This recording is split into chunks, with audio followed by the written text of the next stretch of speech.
Please ఇప్పటికైనా ఒకసారి ఆలోచించండి, మీ జీవితాలు బాగుపడాలద్దా? ఫ్రాంక్గా చెప్పాలంటే నా జీవితం 65 సంవత్సరాలు, నా జీవితం చాలా వరకు అయింది, కానీ లోపల ఇంకా పేరుంది. ఒక్కసారన్నా ఈ ప్రజల జీవితాల్లో మార్పులు చూడలేవా? ఒక్కసారన్నా హ్యాపీగా ఉండలేదా? అంటే ఇక్కడ చూస్తుంటే పరిస్థితి, ఇక్కడ వచ్చే దారి చూశాను, ఎంత అధ్వానంగా ఉన్నాయంటే రోడ్లు పరమ దరిద్రంగా ఉన్నాయి రోడ్లు. అలాగే ఇంకా దురదృష్టం అంటే ఇంచుమించు ఈ అనకాపల్లి, విశాఖపట్నం, అరకు ఈ ప్లేసెస్ అన్ని, ఈ ఏరియాలో వచ్చే ప్రతి ప్లేస్ కూడా మినిమం హాస్పిటల్ ఫెసిలిటీ లేదు. అంటే నిన్న విజయ్ కుమార్ ఒక మాట నిజంగా చాలా బాధ అనిపించింది. కర్మగారి ఎవరికైనా హార్ట్ అటాక్ వస్తే అతి దగ్గరగా ఉన్న హాస్పిటల్కి వెళ్ళడానికి 2 hours పడుతుందని. ఇక్కడి నుంచి ఎంత దూరం పడుతుంది విజయ్?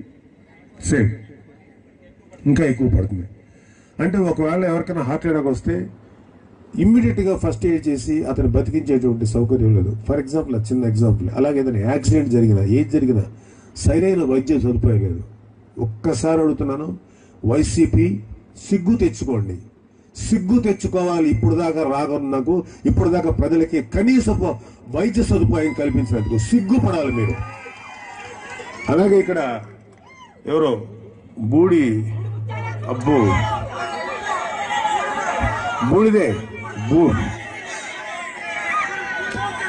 ముత్యాల నాయుడు అనే వ్యక్తి పంచాయతీరాజ్ శాఖ ఉన్నాడు, ఉప ముఖ్యమంత్రిగా ఉన్నారు.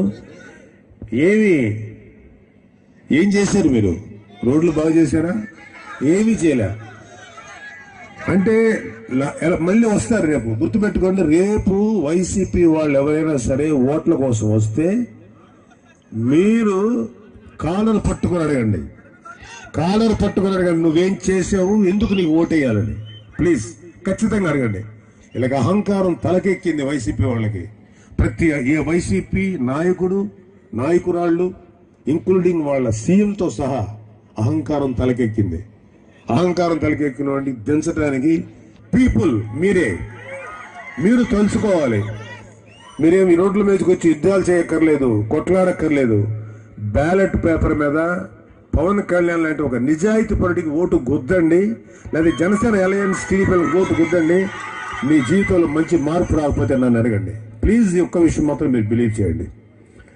ఎందుకంటే ఇక్కడ ముఖ్యంగా మన రాష్ట్రంలో లా అండ్ ఆర్డర్ పరిస్థితి అతి దారుణంగా ఉంది.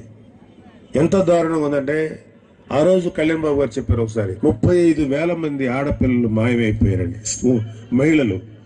అంటే ఆలోచించండి, మన చుట్టుపక్కల మన చెల్లెళ్ళు, మన అమ్మలు మన దగ్గర ఉంటే హ్యాపీ, కానీ ఒక్కొక్కళ్ళు ఒంటరి మహిళలు ఉన్నారు, లేకపోతే మన ఆడబిడ్డలు స్కూళ్ళకు లేకపోతే కాలేజీలకు ఉద్యోగాలకు వెళ్తారు.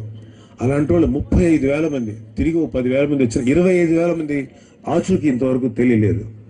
ఒక్కసారి వాళ్ళ ఇళ్లలోకి వెళ్ళి వాళ్ళ తల్లిదండ్రుల ప్లేస్లో ఆలోచించండి, వాళ్ళ బ్రదర్స్ ప్లేస్లో, సిస్టర్స్ ప్లేస్లో ఆలోచించండి. వాళ్ళు ఏమైపోయారో తెలియదు, చనిపోయారో తెలియదు, బతుకున్నారో తెలియదు. ఇంకా ఒక దారుణమైన మాట ఏంటంటే, ఆర్గాన్ మాఫియా కూడా బలైపోయి ఉండొచ్చు. అంటే శరీరంలో ఉండే ఆర్గాన్స్ తీసుకొని చేసే మాఫియా కూడా చాలా మందిని మాయం చేస్తారు. క్లెయిమ్ చేసేవాళ్ళు లేరు, పోలీస్ స్టేషన్కి వెళ్తే పట్టించుకునే వాళ్ళు లేరు. లా అండ్ ఆర్డర్ ఎంత అధ్వానంగా తయారైందంటే పరమ దరిద్రంగా తయారైందని చెప్పాలి. ఇంత దారుణంగా తయారైంది. పోలీసులకి చేతులు కట్టేశారు, కళ్ళు మూసేశారు. చెప్పింది రోబోట్స్ లాగా చేయటం తప్ప పోలీసులు కూడా ఏమి చేయలేరు. వాళ్ళకి శక్తిని ఇవ్వాలి, వాళ్ళకి బలాన్ని ఇవ్వాలి, లా అండ్ ఆర్డర్ని ఖచ్చితంగా అమలు చేసేటువంటి శక్తిని ఇవ్వాలి. ఒక్క విషయం చెప్తాను, రేపు పొద్దున జనసేన టీడీపీ అలయన్స్ వచ్చిన తర్వాత ఒక మంచి ప్రభుత్వం, అందులో పవన్ కళ్యాణ్ గారు అతి ముఖ్యమైన భూమికను పోషించబోతున్నారు. అలాంటి టైంలో లా అండ్ ఆర్డర్ ఎంత టఫ్గా